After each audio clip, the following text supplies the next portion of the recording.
समस्याओं में थे, आप दुर्बलताओं में थे, आप बीमारियों में थे, पर चुना है आपको। वो जाना चाहता है आपकी जगहों पर। जरा ध्यान से देखो गिरासेनियों के देश में रहने वाले व्यक्ति को, वो कैसा था। कोई उसे आजाद नहीं कर पा रहा था, और वो अपने परिवार से दूर था, अपने बच्चों से दूर था, अपने माता पिता से दूर था, अपने घरों से दूर था। उसकी परिस्थितियां बहुत ही खराब थी। कोई उसे ठीक नहीं कर पा रहा था, कोई उसे चंगा नहीं कर पा रहा था, और उसे चंगाई की जरूरत थी। उसे बेहद ही छुटकारे की जरूरत थी, क्योंकि जो उसके अंदर जी रहा था वो संसार था। जो उस व्यक्ति के अंदर जी रहा था वो एक बुरा था, एक दुष्टात्मा था, और वो एक ही नहीं परंतु कई सैकड़ों में उसके अंदर थी, और वो उसे मार रही थी, वो उसे खत्म करने का प्रयास कर रही थी। ध्यान से सुने, यीशु केवल उसी व्यक्ति को छुड़ाने के लिए वो झील पार करके गए। आप जरा समझ सकते हैं आप कितने महत्वपूर्ण हैं। वो एक आत्मा उसके लिए महत्वपूर्ण है। वो नहीं चाहता कि एक आत्मा भी नर्क जाए, वो नहीं चाहता, क्योंकि नर्क सही जगह नहीं। आप जितना बुरा सोच सकते हो उतना उससे और कहीं हजारों गुना बुरा है, मतलब वो आप पीड़ाओं का है जगह। पर वो गया और उस व्यक्ति को चंगा करके फिर वो वापस आ गया। क्यों? वो हर विपरीत परिस्थितियों को सही करना चाहता है। जो चीजें आपके जीवन में विपरीत दशा में आएंगी, जो भी चीजें आपके जीवनों को तोड़ने के लिए आएंगी, पर उससे पहले मसीह को अपने अंदर रखो। हावी नहीं होने दो उन परिस्थितियों को जो आपके जीवन में आई हैं।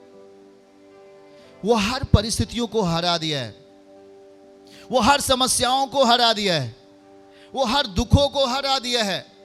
सलीब पर उसने सब कुछ पूरा कर दिया है। उसके सामने बहुत सारी परिस्थितियां आई, विपरीत परिस्थितियां आई, पर उन सभी परिस्थितियों को हरा कर वो मृतकों में से जी उठा। और बाइबल कहती है कि अंतिम समयों में वो मृत्यु को हराएगा और उसे डाल देगा उस अनंत काल की एक सजा के रूप में।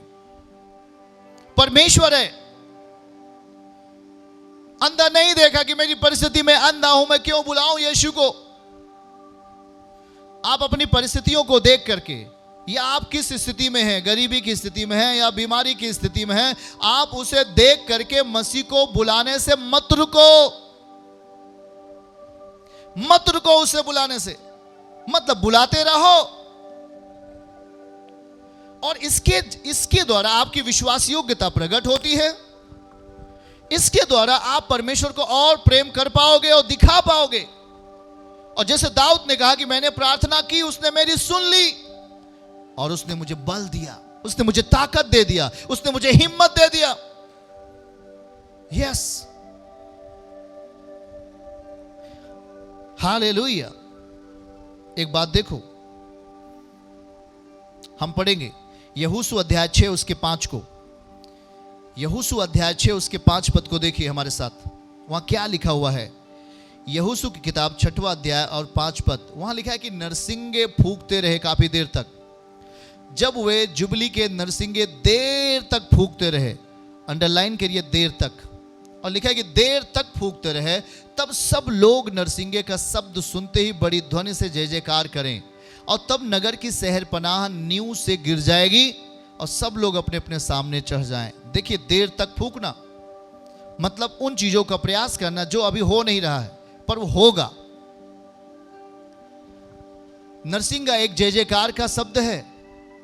बीमारियों के ऊपर नरसिंगा फूको, परमेश्वर की उपस्थिति को बुलाओ। वो जब तक चंगा नहीं हो गया, जब तक उसकी आंखें नहीं खुल गई, तब तक वो बुलाता रहा। और बाइबल कहती है कि यीशु ने कहा उसे मेरे पास लाओ, और जब वो उठकर जाने लगा तो वो छोड़ दिया उन सारी चीजों को जो उसके पास थी, छोड़ दिया उन फटे कपड़ों को, छोड़ दिया उसके साथ जो गंदगियां थी वहीं पर छोड़ा, और वो यीशु के पास गया। उन संसार की परिस्थितियों को अपने संग नहीं लेके गया। वो फटे कपड़ों को या मांगने वाले कटोरों को या बहुत सारी चीजें उसके साथ थी, वो उन्हें नहीं लेके गया, उसे ले जाया गया। वो गया वहां पे यीशु के पास, और यीशु ने उसकी आंखें खोल दी। ये महत्वपूर्ण है आपके लिए। हाँ, जब आप यीशु के पास आते हैं तो ध्यान से सुनो, हमें छोड़ देना है उन परिस्थितियों को जो पुरानी थी, छोड़ देना है उन गंदगियों को जो आपके साथ लिपटी हुई थी, जो आपके सोच और विचारों में थी, जो आपके कार्यों में थी। उसे हमें त्यागना पड़ेगा, उसे हमें छोड़ना पड़ेगा। शायद आप दारू पीने वाले व्यक्ति थे, शायद आप विचार करने वाले व्यक्ति थे, शायद आप गुनाह और पाप में जीवन जीने वाले व्यक्ति थे, पर उन चीजों को छोड़ना है, क्योंकि जब तक उन चीजों को छोड़ोगे नहीं, परमेश्वर आपके जीवनों में स्थान नहीं ले पाएंगे। आप परमेश्वर को और संसार को साथ में नहीं रख सकते, क्योंकि जब संसार आपके संग रहेगा वो आपको सांसारिकता में बदलेगा, वो आपको मिटाएगा, वो आपको खत्म करेगा। इसलिए प्रभु कहता है कि पूर्ण मन से, मरकुस अध्याय 12 उसका 30 कहता है, पूर्ण मन से, पूर्ण इच्छाओं से, पूर्ण विवेक से, शुद्ध विवेक से तो मुझे अपने जीवन में आने दे, मैं तुझे बलवान करूंगा। आप जब मसीह के पास होते हैं तो बहुत सारी चीजें आपके सामने, आंखों के सामने दिखाई देती हैं। जो आपके सामने, आंखों के सामने दिखाई देती है वो एक फाइट है, वो एक लड़ाई है। आप संसार में हो पर जी रहे हो मसीह के साथ।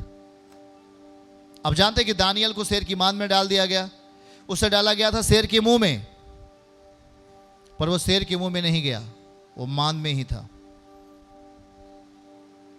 शद्रक मेशक अबेदनगो को डाला गया था आग में कि वो पूर्णतः नष्ट हो जाएं, पर वे परमेश्वर के हाथों में गए। हमें बन जाना चाहिए एक बच्चे के समान, हमें बन जाना चाहिए एक बालक के समान उसकी उपस्थिति में। हाँ, हमें संसार के स्वभाव को अपने जीवन से त्यागना पड़ेगा, हमें संसार के स्वभाव को अपने जीवन से छोड़ना पड़ेगा। और जब छोटे बच्चे यीशु के पास आ रहे थे तो उनके चेलों ने मना किया। अब पढ़िएगा, उनके चेलों ने मना किया, पर ध्यान से देखो, यीशु ने कहा, इन्हें छोड़ो, इन्हें मेरे पास आने दो, आने दो। इसका मतलब वो बच्चे जा रहे थे यीशु के पास, वो उनकी इच्छाएं थी। और आप भी जब अपने जीवन में ये इच्छाओं को रखते हैं कि मैं यीशु के पास जाऊं, और इस अवस्था को हम कहते हैं अलौकिक अवस्था। और जब आप यीशु के पास जाने की इच्छाओं को रखते हैं, यही तो है एक अलौकिक अवस्था। और जब एक बेटा अपने पिता के पास जाना चाहते हैं तो ध्यान रहे, वो पिता की संपत्ति का अधिकारी बन जाएगा, वो पिता की शक्ति का अधिकारी बन जाएगा। और वहां बाइबल लगती है, यीशु ने उन बच्चों को गोद में उठा लिया, आपको जमीन से उठाया। जब आप एक बच्चे के साथ एक बच्चा बनते हैं, परमेश्वर के राज्य में शुद्ध मन से उस पर विश्वास करते हैं, हम उसके बेटे और बेटियां बन जाते हैं। वो बाइबल कहती है कि उन्होंने गोद में उठा लिया, यीशु ने उनको गोद में उठाया। मतलब वो आपको जमीन में सड़ने के लिए नहीं छोड़ेगा, आपको जमीन में मरने के लिए नहीं छोड़ेगा, वो आपको उठा लेगा गोद में। इसका मतलब आप उसके एक प्यारे और बहुमूल्य बच्चे बन जाएंगे। अपनी सोच में हर एक गंदगियों को बाहर करो, अपने कामों के द्वारा हर एक गंदगियों को छोड़ो और सही चीजों को अपने जीवन में करने का अभ्यास शुरू करो। आमीन बोलो। जब आप सही चीजों को करने का अभ्यास शुरू करेंगे, आपकी परिस्थितियों में एक बेहतर बदलाव आना शुरू हो जाएगा यीशु के नाम में। हालेलुया। मत्ती 14 अध्याय उसके 24 पद को देखिए। जब वो बुला रहा था तो उसके विरोध में कुछ बातें हो रही थी। हाँ, विरोध में आएंगी, और यहां पर भी वही चीज हो रही थी। लिखा है, उस समय नाव झील के बीच लहरों से डगमगा रहा था। लहरों से डगमगा रहा था, डगमगा रही थी क्योंकि हवा सामने की थी। ये मत्ती लिखता है, मरकुस लिखता है कि वो उसके विरोध में थी, हवा विरोध में थी। हालेलुया। जरा समझिएगा, मतलब यीशु ने कहा आओ झील पार चलें। परमेश्वर ने एक लक्ष्य दिया, परमेश्वर ने एक जीवन के बारे में बताया, परमेश्वर ने हमें एक सुझाव दिया और कहा कि तुम वहां तक जाओ और तुम्हें उस पार जाना ही है। जब प्रभु हमें कुछ चीज़ों को देते हैं और हम जब उन चीज़ों को करते हैं तो हर बुरी परिस्थितियां आपके सामने से खत्म होती हैं। और यही चीज़ शैतान नहीं चाहता। वो चाहता है कि आप कभी भी परमेश्वर की कही गई बातों का पालन नहीं करें, और वो आपके विरोध में खड़ा होता है। परिस्थितियां विरोध में थी, लिखा है हवा सामने की थी, और मरकुस लिखता है कि वो उसके विरोध में थी। विरोध में ये अंधा वर्तिमाई, ये अंधा व्यक्ति जब बुलाने लगा मसीह को, तो इसके विरोध में कौन उठा? संसार, बुरी परिस्थितियां, और उस पर इसके ऊपर डांट पड़ी, इसके जुबान को बंद करने के लिए कहा गया, पर यह लिखा है कि इसने बंद नहीं किया। जिस समय इसके ऊपर डांट पड़ रही थी, अगर इसने अपनी जुबान को बंद कर लिया होता तो इसकी आंखें नहीं खुलती या यह जीवन में प्रवेश नहीं करता। यीशु ने कहा हमें उस पार जाना है, तो बाइबल कहती है, ध्यान से सुनो, वह हवा विरोध में थी, हवा विरोध में थी, परिस्थितियां विरोध में आ गई, क्योंकि कहा किसने था? यीशु ने। वो चीजें सामने आती हैं आपको रोकने के लिए, आपको जीवन में ना जाने के लिए, आपको जीवन ना पाने के लिए। वो विरोध करती हैं, वो रोकती हैं। पर सुनो, क्या आप हवा से समझौता कर लेंगे? क्या आप संसार के साथ समझौता कर लेंगे? संसार की गंदगियों के साथ समझौता कर लेंगे और कहेंगे ठीक है, आओ हम चले दारू पिएं, आओ हम चले व्यभिचार को करें, आओ हम चले गंदे काम को करें? नहीं। पर कहता कि आप एक नई सृष्टि में हो, आप एक नई आत्मा में बनाए गए हो, आप एक नए व्यक्ति सृजे गए हो, आप सृजे गए हो उसकी आत्मा में और उसकी महिमा में। इसलिए आप अब संसार के लिए नहीं हो, अब आप मसीह के लिए हो। आमीन। अब आप मसीह के लिए बना दिए गए हो। हालेलुया। देखो ध्यान से, और वहां पे लिखा है कि हवा विरुद्ध थी यीशु के कार्यों के प्रति, पर हवा जीत नहीं सकती। हवा कभी भी परमेश्वर के कामों को बिगाड़ नहीं सकती। हवा कभी भी आपको परमेश्वर की आत्मा से अलग नहीं कर सकती, तब तक जब तक आपकी इच्छाएं परमेश्वर के प्रति हैं। अगर आप अपनी इच्छाओं को प्रभु की ओर रखते हैं तो हवा तो आएगी पर वो हारेगी, समस्याएं तो आएंगी पर वो हारेगी। आज वैसे बहुत सारे लोगों के जीवन में भी है, प्रॉब्लम आती है, समस्याएं आती हैं, दुख आते हैं, पर हमें उन दुखों से समझौता नहीं करना, पर उस दुखों के विरोध में बोलना है। शैतान आएगा, हमें उसके विरोध में होना है, गंदगियों के विरोध में होना है, हमें उनसे समझौता नहीं कर लेना। अगर हम उन चीज़ों से समझौता कर लिए तो हमारे जीवन में उसका बल दिखने लगेगा। अगर हमने गलत चीज़ों से समझौता कर लिया तो गलत चीज़ें आपके जीवन में दिखने लगेंगी और आप पूरी तरीके से कमज़ोर हो जाएंगे।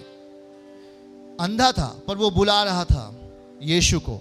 आपके जीवन में परिस्थितियां कुछ भी हो सकती हैं, पर बुलाते रहें यीशु यीशु यीशु यीशु को, और जब आप बुलाते रहेंगे तो आपकी परिस्थितियां सही होती रहेंगी यीशु मसीह के नाम से। आमीन। चर्च की सभी प्रार्थनाओं को और परमेश्वर के दास के द्वारा टीचिंग सुनने के लिए और अपडेट्स को जानने के लिए हमारे इस चैनल को सब्सक्राइब करें और साथ में बेल आइकन को दबाएं, ताकि जब भी लाइव प्रार्थना हो तो सबसे पहले आप देख सकें।